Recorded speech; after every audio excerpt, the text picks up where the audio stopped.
and welcome to Live Full, Retire Early, the podcast where we build calm wealth, intentional freedom and lives that don't need escaping from. We have real conversations with real people, just like you. So if this sounds like your thing, keep on listening. I'm Emma Woodhouse, your host. If you've listened to the last few episodes, you'll know that we've been laying the foundations as we've talked about what a work optional life actually means and why knowing your freedom number changes everything.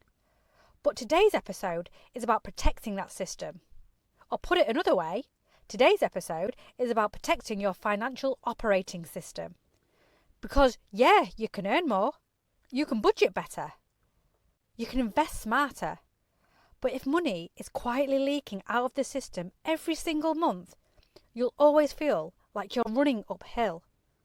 If your personal finances were a business, these are the 5 expenses quietly destroying your profit. So let's find them and close them. So most people don't stay stuck because they don't earn enough.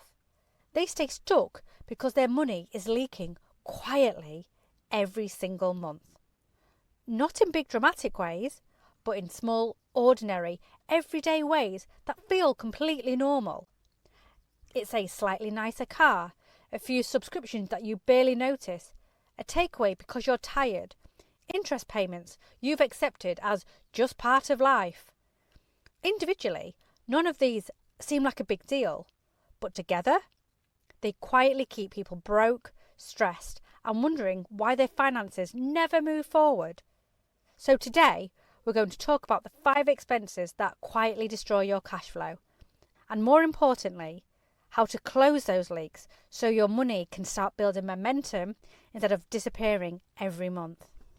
Before we get into the 5 leaks, I want to share something that made this concept really clear to me. A few years ago, I remember looking at my bank account and feeling this strange mix of emotions. Because on paper, everything looked fine. I had a decent job, money was coming in every month, and bills were being paid. So nothing looked obviously wrong. But somehow I felt financially stuck. And the confusing part was I couldn't see why. It wasn't like I was making these huge irresponsible purchases. I wasn't buying luxury handbags or brand new cars. I mean, that would have been lovely. However, my spending just looked normal. But when I sat down and looked properly, and I mean properly, at where my money was going every month, something interesting showed up. It wasn't one big problem. It was lots of tiny leaks, a subscription I forgot about, a slightly more expensive food shop that quietly crept up, a few convenience purchases here and there, and none of these felt significant in the moment, but together they were quietly draining hundreds of pounds every single month. And that was money that could have gone towards investments, towards freedom, towards options. But instead, it was just disappearing. And then something clicked. Most people don't stay stuck because they make huge financial mistakes. They stay stuck because of small, normal expenses quietly compounding against them. So today is all about spotting those leaks. Because once you see them, you can't unsee them. And then you can start closing them. But before we fully get into today's episode, I want to give you a quick behind the scenes moment, like a peek behind the curtain. I've actually recorded this episode 6 times before I was happy with it. The first 2 had technical issues. The third one, I didn't even turn the mic on. And the others, the audio was just horrendous. It was really frustrating in the moment, but this is what building something properly looks like. Not rushing and not cutting corners, just quietly improving the standard. Because the goal isn't just put any old tat out, it's to build something that actually lasts. But before we jump into the leaks, I just want to share a quick reflection from this week. Since starting this podcast and writing on Substack, I've been having lots of fascinating conversations with people about money and their careers. And something interesting keeps showing up. Most people think their problem is income. They think if they could just earn more, everything would feel easier. Which is kind of true, but that's only 20% of the story. But when we actually start looking at the numbers together, what usually shows up isn't an income problem. It's a system problem. And in business, if money was leaking out of a company every month, the first thing you'd do is audit the system. You'd look at the cash flow. You'd find the inefficiencies. You'd plug the gaps. But when it comes to our personal finances, most of us, we never do that. They just keep working harder, hoping more income will solve the problem. But if the system underneath is leaking, more income just flows straight through it. And that's what today's episode is really about. Running your personal finances with the same awareness you'd run a business. This whole topic actually reminds me of a story my dad told me, it must have been 20 plus years ago. When he was running his business, he had a supplier who was very successful, but whenever he had official meetings with clients, the supplier that is, especially where money or contracts were being discussed, he would always show up in a slightly old, beaten up car. Not his nice car, not the fancy one he actually owned, but the old one. And when someone questioned him about it, he said something along the lines of, if you turn up looking too successful, people might assume your margins must be too big. And I've always found that quite funny, but also really interesting.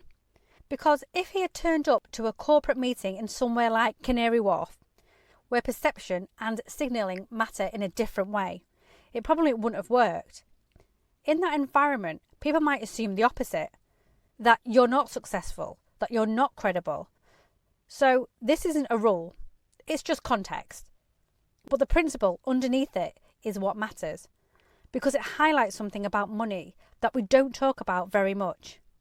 The people who actually build real wealth are often far less concerned with looking wealthy. They're much more focused on running their numbers and keeping their cash flow strong. Because looking rich and being financially strong are not the same thing. And this is where it links directly to today's episode. Because most people aren't struggling because of one big mistake. They're struggling because of small things that slowly drain their system. And the whole draining the system actually reminds me of something when I was a child. You know when you go to the beach as a child and your parents buy you one of those bucket and spade sets? Well, I had one of those. And I remember I had 3 different buckets. One was just a normal bucket. The second one was shaped like a castle, so you could make these fancy sandcastles with it. And the third one looked like a normal bucket, like the first one. But if you looked into it, it had one medium-sized hole in the bottom. And when you filled them all with water, something surprising and unsurprising happened. The normal bucket held water perfectly. The castle bucket held the water too, just looked more fun. But the bucket with the hole in the bottom, well, you can imagine what happened. No matter how many times you filled it up, the water just kept draining out.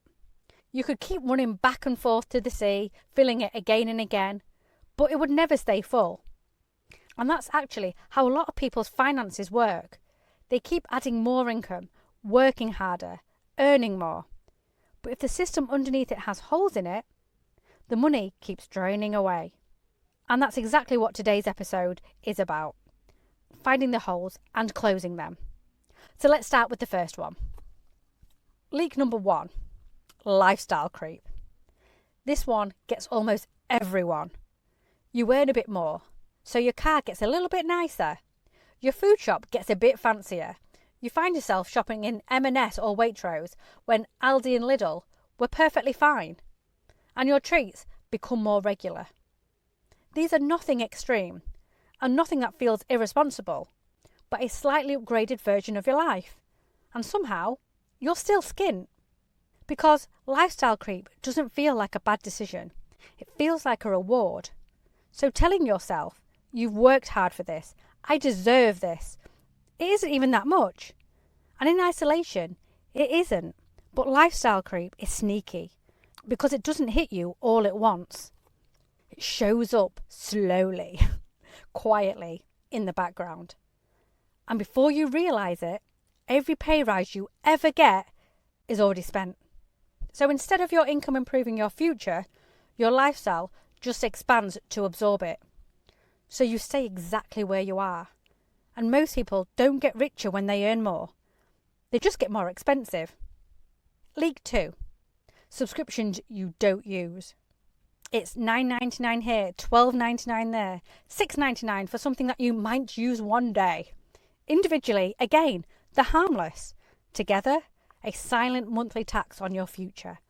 Most people aren't paying for the thing. They're paying for convenience, guilt, or a fantasy version of themselves. Convenience is the easiest one to spot. It's the takeaway because you're tired. The Uber because you don't feel like walking or taking the bus. I'll just Amazon it because thinking feels like work today. You're not buying the food or a product, you're buying the relief from friction. Then there's guilt. It's the membership you don't use, the app you should be learning from, the subscription you keep because cancelling feels like admitting failure. You're not paying for the service, you're paying to avoid feeling bad about not being the person you planned to be. And then there's the fantasy version of you, the version who wakes up at 5 a.m. to journal, the version who cooks from scratch every night, the version who finally learns Spanish, starts Pilates, or edits YouTube videos every week. You're not funding your real life. You're funding a hopeful identity you haven't built systems for yet. And none of this makes you weak. It makes you human. But if you don't notice it, your money quietly keeps supporting a life you're not actually living, instead of the one you actually want to build. I just want to pause for a second, because if you're listening and thinking, okay, this is definitely me, that's completely normal. Almost everyone has at least a couple of these leaks quietly running in the background. And this isn't about guilt. It's about awareness. Because once you see where your money is leaking, you can start redirecting it. And that's when progress accelerates. Leak 3, high interest debt. This is the one that keeps people running in circles. Credit cards, car finance, buy now, pay later. And on the surface, it looks normal, even responsible. Spread the costs and manage the monthly payments keeps life moving. But here's what's really happening. You're not just paying for stuff. You're paying for past decisions with interest. Every month, a chunk of your income is already spoken for. Not by your future goals, not by your investments, and not by your freedom, but by the things you bought weeks, months, and God forbid, sometimes years ago. And the really painful part, interest means you pay more for the past than you ever did for the thing itself. It's like trying to drive forward when someone is quietly holding the handbrake. Yeah, you can still move, but it's slower, louder, and way more exhausting than it actually needs to be. High interest debt doesn't just cost you money. It costs you options. It delays choices. It turns pay rises into catch-ups. And it keeps your financial life stuck in maintenance mode instead of growth mode. And that's why interest is a wealth killer. Not because you're bad with money, but because it quietly steals your future to keep the past alive. Leak 4, convenience spending. This is the money you don't remember spending, but somehow it's always gone. It's the takeaway because you're tired, the coffee because you're stressed, the Uber because you're running late, the Amazon order because you've had a long day and you deserve a treat. None of these feel like bad decisions. They feel like small kindnesses to yourself. But here's the pattern most people miss. Convenient spending is usually emotional spending in practical clothing. You're not buying food, you're buying energy. You're not buying the Uber, you're buying time. You're not buying the random Amazon thing. You're buying comfort, relief, or a tiny hit of dopamine. And again, this isn't about guilt or discipline. It's just about design. If your life is set up to exhaust you, your spending will keep trying to rescue you. And I'm going to repeat that. If your life is set up to exhaust you, your spending will keep trying to rescue you. So the fix isn't to try harder. The fix is to build a life with less friction. So when the smart choice is the easy choice, convenience stops draining your money and starts working for you instead. Because if your life runs on chaos, your spending will try to compete. Leak 5. Now let's talk about the biggest leak of all. Not paying yourself first. This one is sneaky because it doesn't look like spending. It just looks like life. Bills go out, food gets bought, stuff happens, and whatever's left, if anything, maybe goes into savings. But here's the truth. If your future only gets what's left over, your future will always be underfunded. Your lifestyle will always expand to fill the space. Your expenses will always rise to meet your income. And your goals will always say next year. It's like what they say is free a beer tomorrow. Tomorrow never comes. Most people don't fail because they don't earn enough. They fail because their system is backwards. And they pay everyone else first.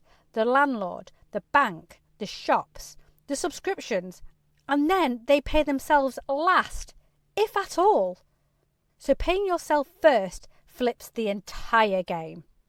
It means your savings, investments and overpayments leave your account before you get a chance to spend them. Not because you're disciplined, but because the system is. You're not trying to be good with money. You're engineering inevitability. Even small amounts matter. £50, £100, £200 a month. Over time, that will compound, and that's the difference between hoping things will change and actually building momentum. So when you pay yourself first, your lifestyle adjusts to reality, but your future finally starts to compound.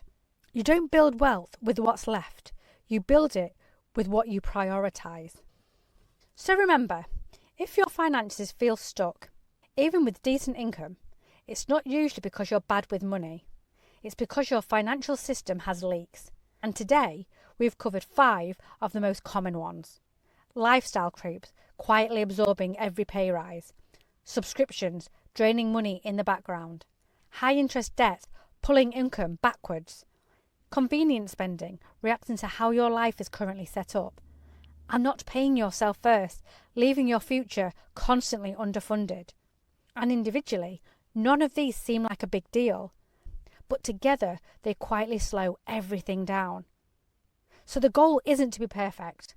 It's awareness. Because once you see those leaks, you can start closing them. And when you do, your money stops disappearing and starts building momentum instead. And most financial progress doesn't come from huge breakthroughs. It comes from quiet improvements, closing leaks, redirecting cash flow, building systems. And that's how freedom slowly grows. And that's in the background of your life. So if you want help identifying exactly where your money is leaking and how to fix it, I've put together a simple money leaks audit where you can download using the link in the show notes. And on Thursday, I'll be releasing a companion post over on Substack, where I'll also be sharing a 7-day Close the Money Leaks reset, which is a simple step-by-step plan to help you actually plug these leaks and take control of your cash flow. I'll just leave you with this. Most people don't need to earn more. They just need to stop leaking whatever they earn. If you enjoyed this episode, it would really mean a lot if you took 30 seconds to follow the show and leave a quick review. It's what helps more people discover this and start building their own work optional life. You'll find everything else, including deeper dives and practical tools, over on my Substack, which is linked in the show notes. And as always, strategy beats stress, systems beat willpower, and your future is built on what you do consistently and not occasionally. Until next time.